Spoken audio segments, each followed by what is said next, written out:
No episódio anterior, nós vimos que somos seres complexos e biologicamente programados para formar hábitos, focar nos aspectos negativos e realizar o que nos traz prazer imediato.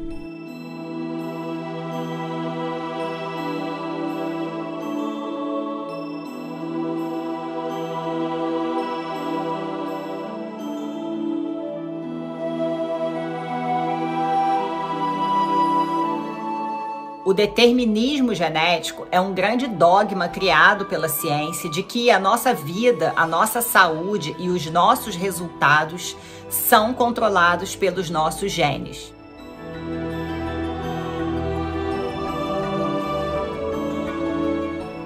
Hoje o conceito de que genética não é destino já está bem consolidado. Na área da saúde, nós falamos agora em epigenética, que é o mecanismo que investiga como fatores ambientais podem silenciar ou ativar determinados genes. E as alterações epigenéticas nutricionais podem começar durante o desenvolvimento embrionário. Então hoje está cada vez mais evidente a ligação entre uma boa alimentação com qualidade de vida e longevidade.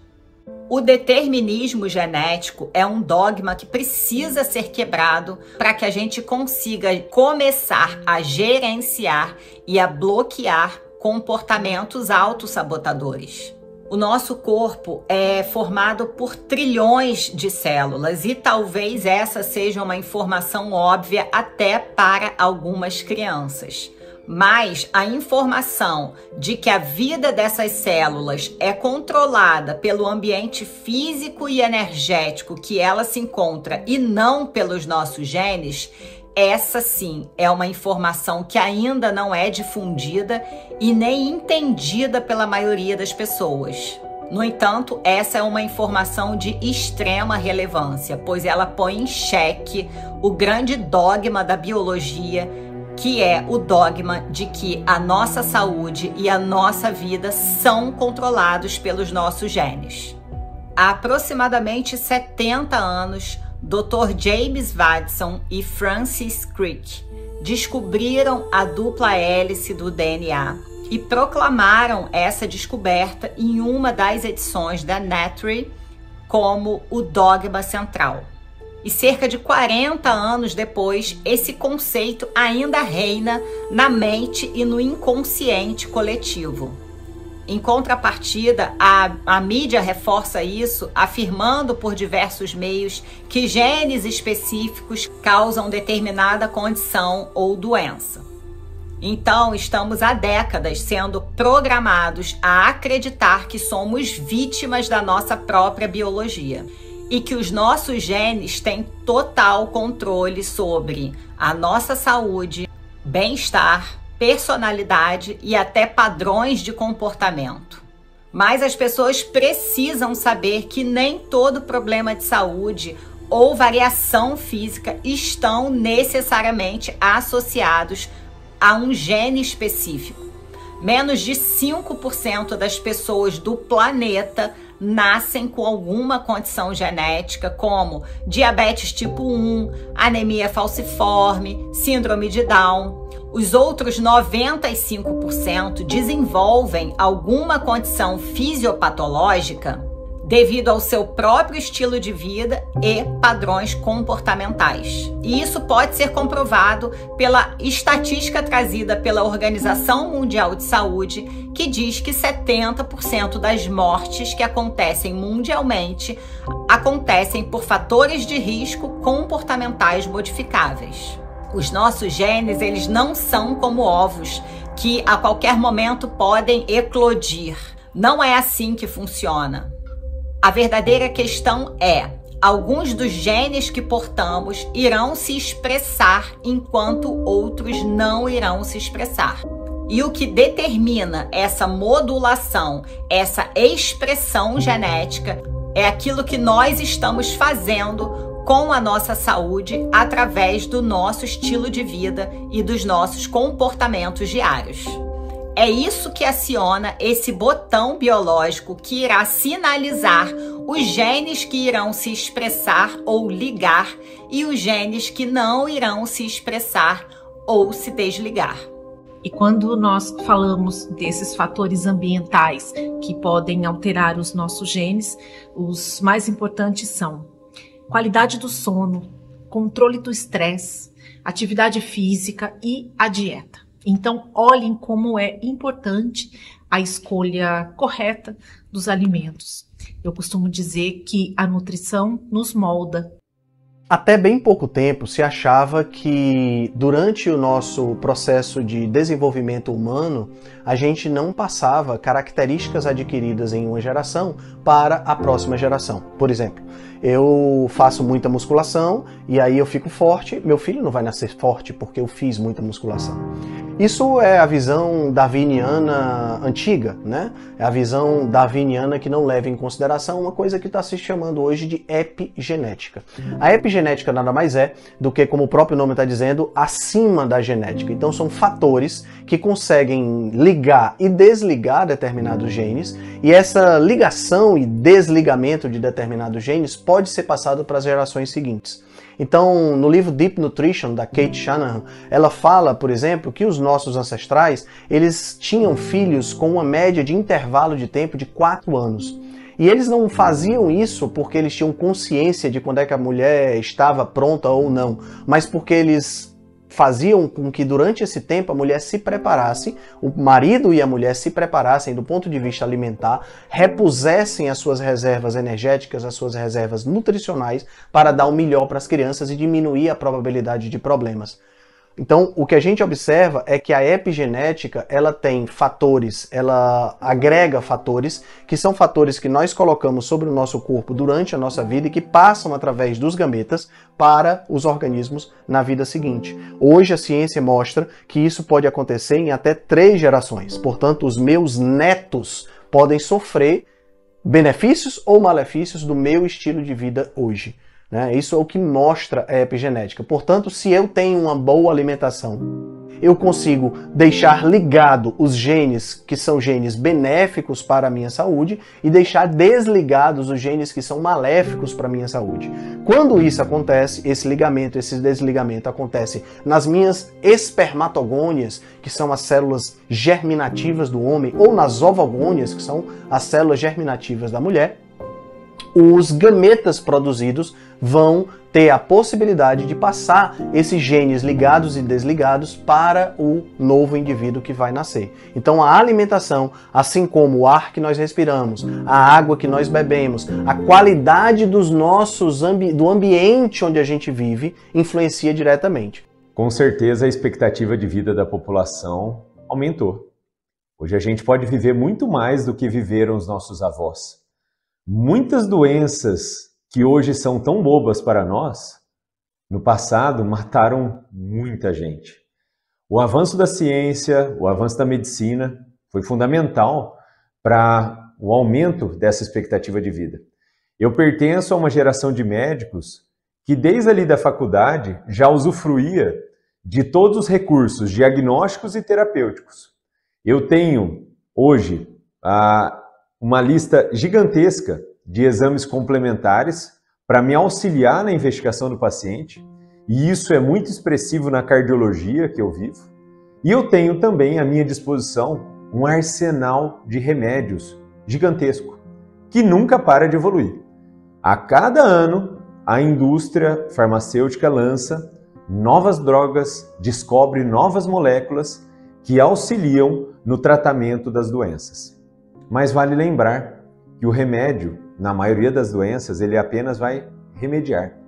Quando eu lido com doenças crônicas, metabólicas, não transmissíveis, exatamente as doenças que pertencem aqui ao cotidiano de um cardiologista.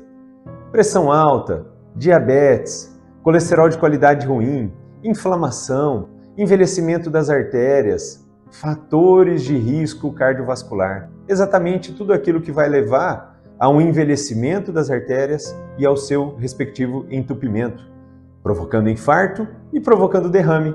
Exatamente as doenças que ainda continuam no topo da lista daquelas que mais matam no mundo. Apesar de todo o aumento da expectativa de vida, apesar de todo o avanço de diagnóstico e tratamento, a gente ainda vive morrendo muito antes do que deveria. Ou até mesmo aqueles que estão ali vivendo mais anos, infelizmente a maioria deles sem qualidade. São pessoas que estão colecionando diagnósticos, doenças, e estão ali com uma lista gigantesca de remédios. Remédios de uso crônico, remédios que estão apenas lidando com sinais e sintomas dessas doenças crônicas metabólicas. Não estão tratando a causa. Então, diante desse pensamento todo, a gente tem que parar para pensar que algo de errado ainda está acontecendo. Onde será que a gente errou ao longo desses anos todos?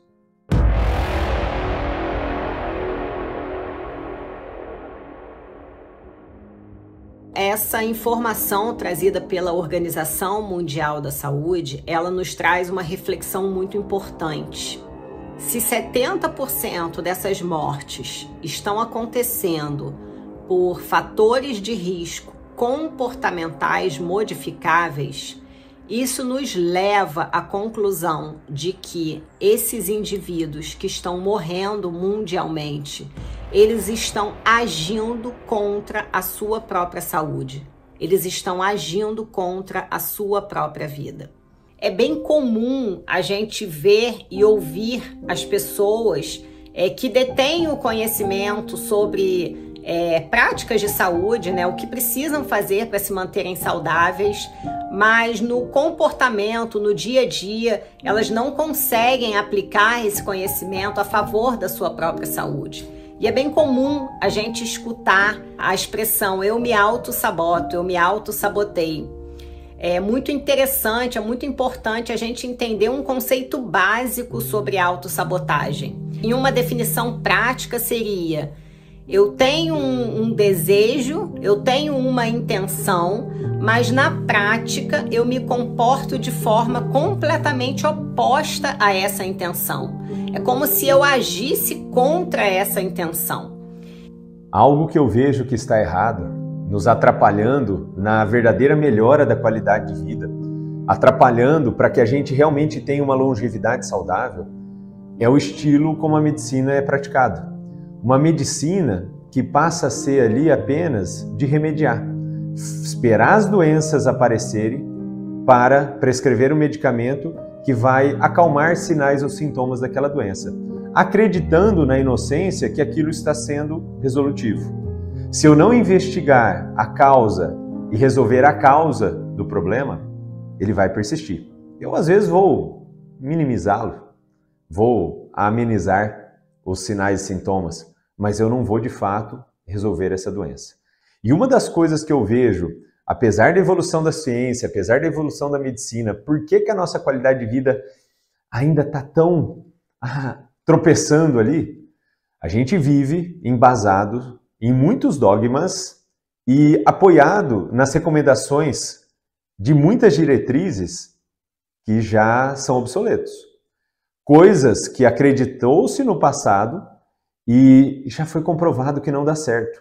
O primeiro questionamento seria esse: como assim? Se eu modifiquei o meu padrão alimentar desde a década de 70, de 80, se determinados alimentos foram colocados ali como perigosos, se outros alimentos que surgiram ou produtos alimentícios foram colocados como a melhor estratégia, a melhor alternativa, e a população está fazendo isso há décadas, e a gente só está observando o aumento do número de doenças e a piora da qualidade de vida, a primeira pergunta que eu tenho que fazer é que isso daí está errado. Eu tenho que levantar essa hipótese. Então, quando eu pego estratégias, recomendações básicas da diretrizes de nutrição, com a famosa pirâmide alimentar, quando eu pego diretrizes da própria Sociedade de Cardiologia, Sociedade Europeia, Norte-Americana, Sociedade Brasileira de Cardiologia, recomendando restrições a determinados grupos de alimentos e fazendo vista grossa para tantos outros, ou às vezes até recomendando um uso indiscriminado de medicamentos, eu tenho que parar e analisar. Eu tenho que fazer uma avaliação individualizada daquele paciente que está aqui à frente e entender o caminho que ele percorreu e o que ele conseguiu.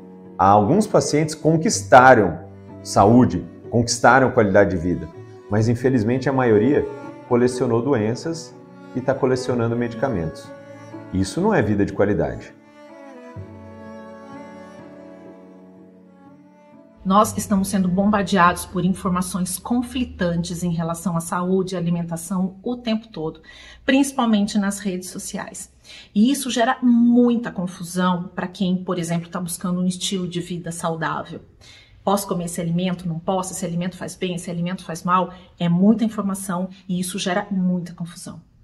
Em primeiro lugar, a gente tem que confiar no profissional que está nos atendendo, que está nos acompanhando, mas sempre checando as fontes para ver se essas informações são realmente baseadas em ciência ou se, infelizmente, estão sendo baseadas no senso comum, em diretrizes desatualizadas, como, por exemplo, o sal é o grande vilão da hipertensão arterial, gorduras saturadas entopem artérias, não coma muito ovo, que vai aumentar o seu colesterol. Então, a gente tem que tomar muito cuidado com essas informações conflitantes.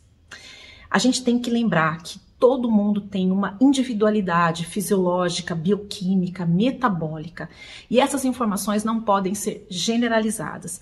O profissional tem que sempre individualizar a sua conduta dentro do consultório depois de uma boa anamnese com o paciente. Hoje, ainda pelo pouco que nós conhecemos da microbiota intestinal e de todo esse universo, os avanços, das evidências que são apresentadas, hoje eu consigo dizer que eu não tenho a menor dúvida que a microbiota ela está diretamente ligada com o nosso comportamento e talvez muitas outras coisas que a gente ainda vai descobrir. Com relação à microbiota e todo esse universo de bactérias que a gente convive no nosso corpo 24 horas por dia, 90% de todos os estudos nessa área saíram nos últimos 10 anos. Ou seja, é uma ciência de descobertas ainda muito recentes e que precisa ser bastante ainda explorada com muito critério, e eu tenho certeza que muitas coisas surpreendentes ainda vão sair daí.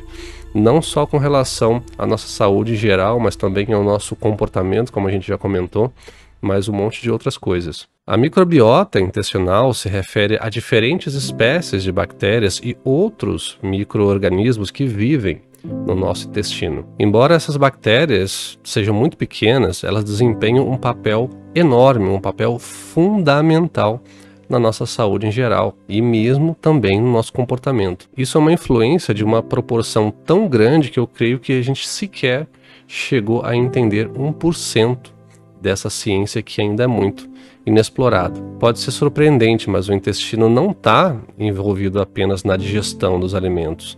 Ele também está conectado ao cérebro por meio de uma comunicação especial chamada eixo intestino-cérebro. Essa comunicação acontece por meio de sinais químicos entre esses dois sistemas. As bactérias intestinais desempenham um papel crucial nessa comunicação. Elas podem produzir substâncias químicas que afetam os sinais que vão para o cérebro. Esses sinais podem influenciar no nosso humor, na nossa forma de pensar e até na nossa resposta ao estresse. Estudos têm sugerido que desequilíbrios na microbiota intestinal, onde certas bactérias estão em maior ou menor quantidade do que o normal, podem estar relacionados a problemas de saúde mental, como ansiedade, depressão e até mesmo distúrbios neurológicos, como o autismo.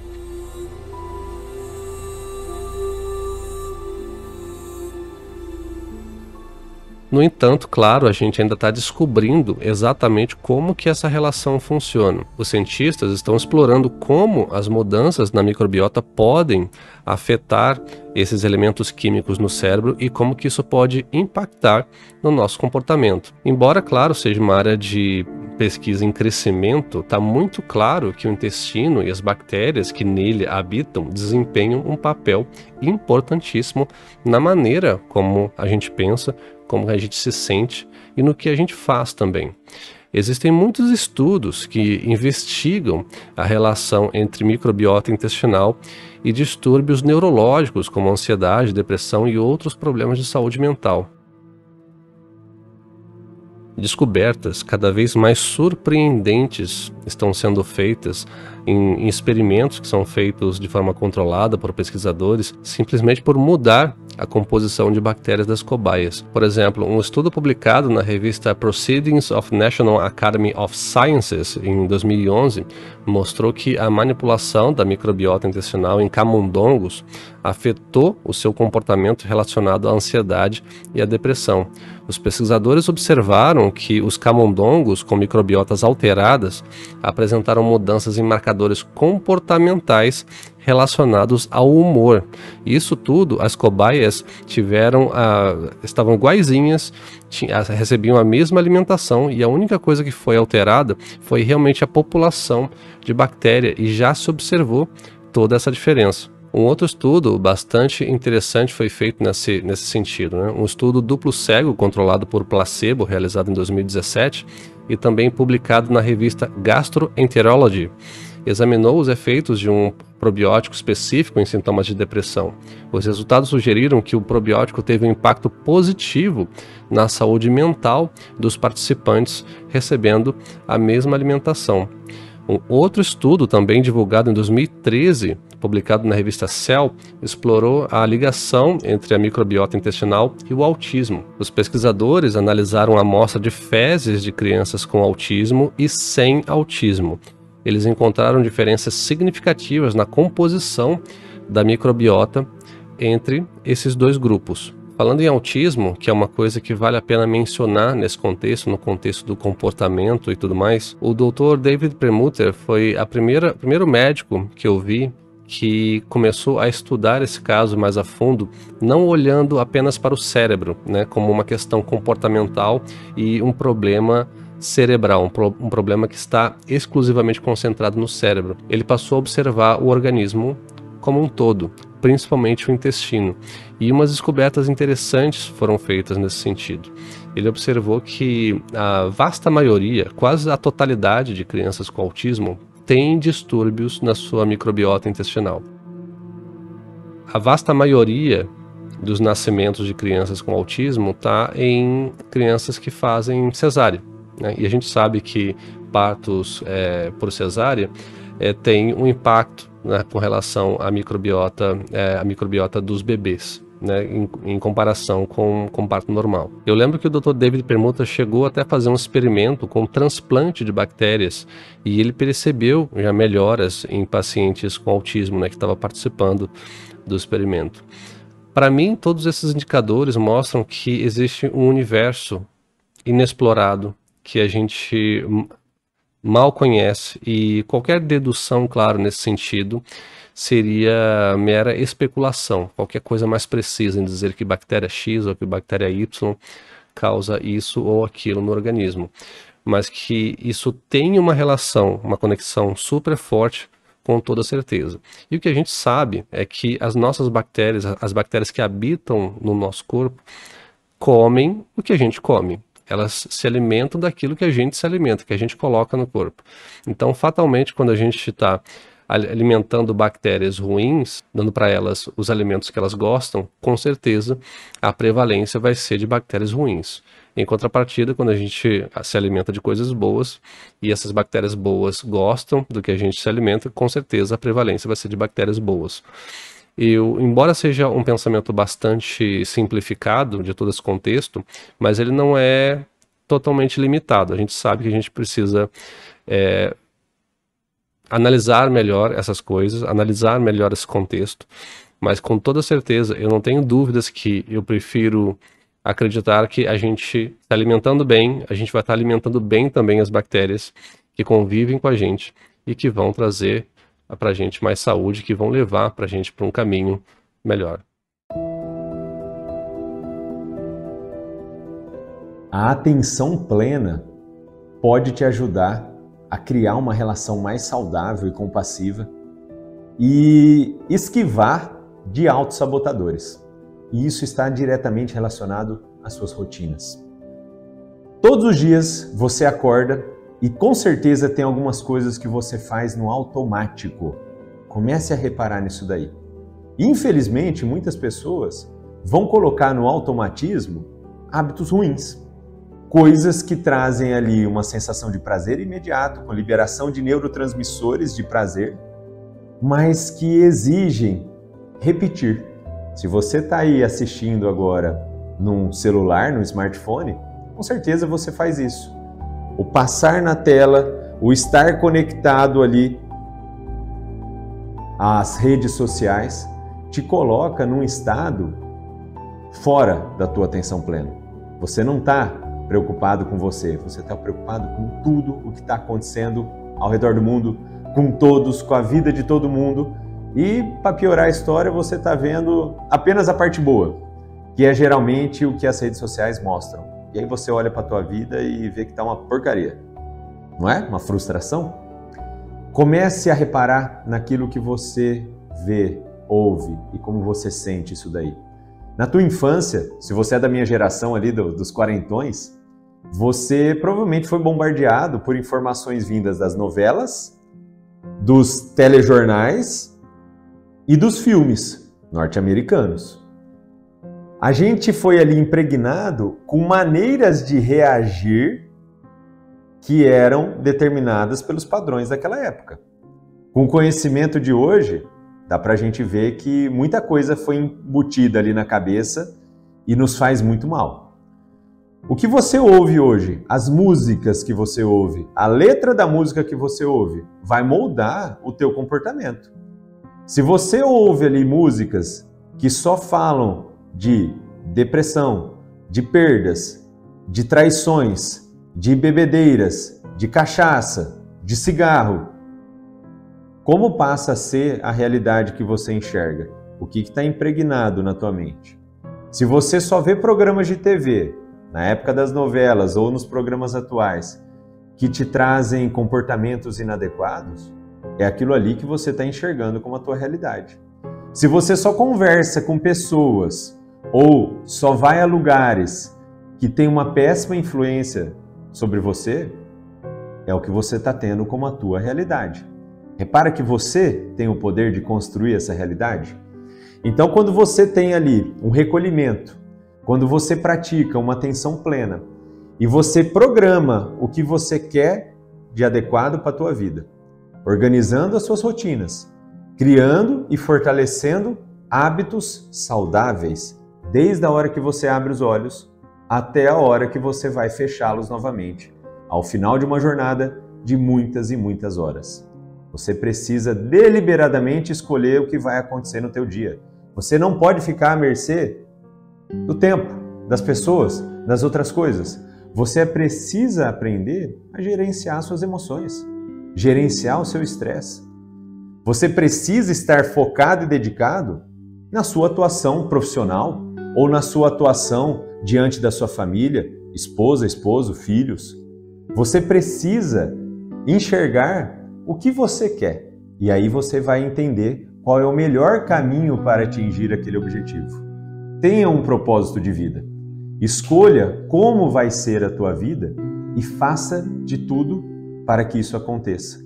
Você precisa ver, ouvir e sentir e planejar, colocando em prática as ações. É assim que você atinge os seus objetivos, sejam eles quais forem, pequenos, moderados ou objetivos gigantescos. Você só vai conseguir com um passo de cada vez, mas sabendo exatamente para onde você quer ir.